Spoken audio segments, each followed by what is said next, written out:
Why, holy hell! But if you haven't been paying attention to the Iowa Democratic primary, you, my friends, deprived yourselves of a bottomless wellspring of endless entertainment. Here with me is Editor-in-Chief Nate Silver. How's it going?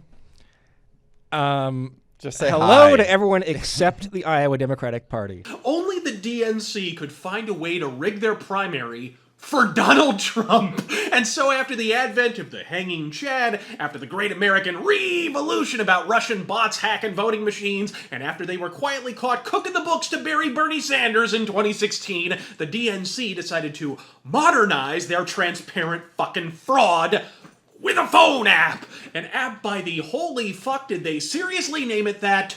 Shadow firm. With who overseeing the development? You guessed it!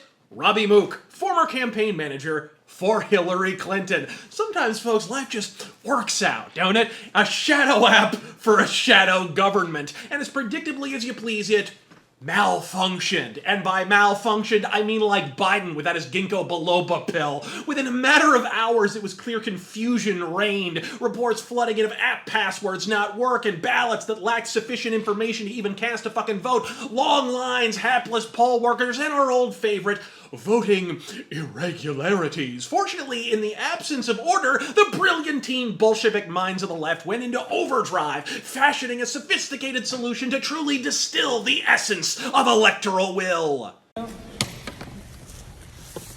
Tails. There you go. You get the delegate. What, are you shitting me? The same party that want to repeal and replace the Electoral College is deciding delegates with a fucking coin flip? Who's running this shit? Harvey Dent? Actually, shit, now that I think about it, Bernie's not at all dissimilar to the fucking Penguin. Biden, of course, would be the Joker. Tulsi, I guess, would be Catwoman.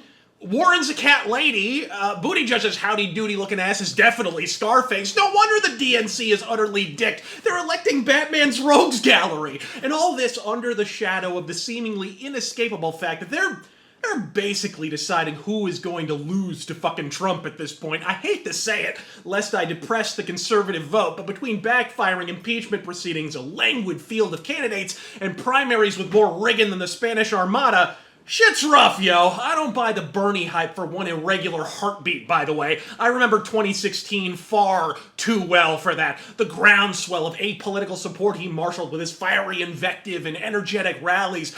Bernie had legitimate grassroots support in 2016. Fast forward to 2020, after cucking out to Clinton between reports he's been taking dark money from anonymous, reputedly corporate donors and a newly minted heart attack, those grassroots are now desert landscaping. Meanwhile, the Biden backslide continues unabated. Mayor Pete is scintillating as a water aerobics class, and Chief Running Mouth won't stop burying the hatchet between her own shoulder blades long enough to put a bull run together. And it's reflected in the results. The confusing, wildly divergent fucking results, by the way. As of this moment, the totals are just all over the fucking place. My gut says Bernie probably won, and indeed some show him ahead by a point or two, while others have him in a dead heat with Warren, and all the while Mayor Pete, the pink pistolier, was hand-jiving himself on the twatters for a preemptive win.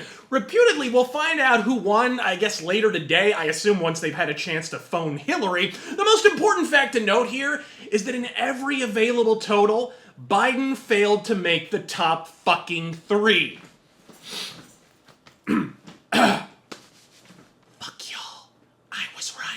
I told you he was a paper tiger. I told you as the party catapults into a leftward tailspin of socialism and solipsism, he'd be a burr on the ass of the ascendant cabal of quasi-communists. And here we are, with the first concrete examples of his prolonged fucking fade writ large and in technicolor. And if that logic holds, I stand by my earlier assertion that if Hillary is indeed lying in wait, and those fundraisers are any indication, we'll probably be hearing from her very, very soon. Again, I truly believe Clinton is perfectly placated by Biden as a nominee. He's establishment, he's hapless, and hey, his actively decaying ass could always pick her as a VP candidate in the all but guaranteed eventuality that he crumbles like a sandcastle in a cyclone before the end of his first fucking term. But Bernie? Warren, you'd have a better chance with Ceausescu. So if Hillary is fitting for a run, she's either going to take center stage herself soon or field a viable, hand-picked surrogate right here and now. Either way, now at least we know what happens when the people manning the Epstein security cameras get fired and become poll workers. Not that kind of poll worker, Mayor Pete. I'm Razor Fist. God fucking speed. I'm hiding in the shadows.